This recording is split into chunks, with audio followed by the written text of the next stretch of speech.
మహిళా భద్రతను కాపాడడంలో వైసీపీ ప్రభుత్వం పూర్తిగా విఫలమైందని ఎమ్మెల్సీ కావలి గ్రీష్మ మండిపడ్డారు.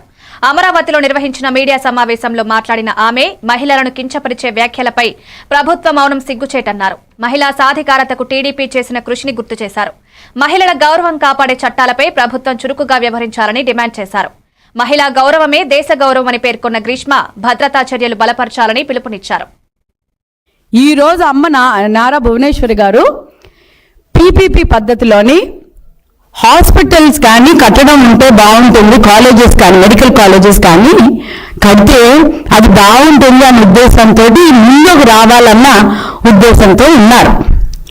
అసలు నేను వైసీపీ నాయకులకు ఒకటే అడుగుతున్నా, అసలు మీకు పీపీపీ పద్ధతి అంటే ఏంటో తెలుసా? ప్రజల కోసం ప్రవేశపెట్టిన పీపీపీ పద్ధతి మీకు నచ్చకపోతే దయచేసి పక్కకు తప్పుకోండి. ప్రజల కోసం ఎవరైనా సేవా దృక్పథంతో ఆంధ్ర ప్రజల కోసం సేవ చేయటానికి ఎవరైనా వచ్చినప్పుడు ముందు వచ్చేటప్పుడు మీరు దానికి అడ్డం పడతా ఉంటే అది మేము సహించడానికి మేమే ఇక్కడ సిద్ధంగా కూర్చోలేదు. మీకు ముందు చూపు లేదు, ప్రజల మీద దృష్టి లేదు.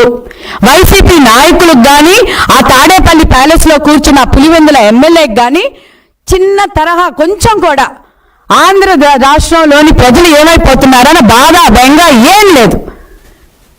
మీకు కానీ ఒకవేళ ఉద్దేశం ఉండుంటే ప్రజలు మంచిది బాగుంది ఇది పీపీపీ పద్ధతి చాలా బాగుంది, రాష్ట్ర ప్రభుత్వం మంచి పని చేస్తున్నట్టు ముందుకు వస్తారు. లేదు, ఈ వైసీపీ నాయకులకు కానీ ఆ ప్యాలెస్ లో కుళ్ళిపోతున్నాయి ఆ పులివెందుల ఎమ్మెల్యేకి కానీ లేకపోతే ఆ ప్యాలెస్ లో పనిచేస్తున్న ఎవరికి రాష్ట్రం మీద దృష్టి లేదు, రాష్ట్ర ప్రభుత్వం మీద ఎలాంటి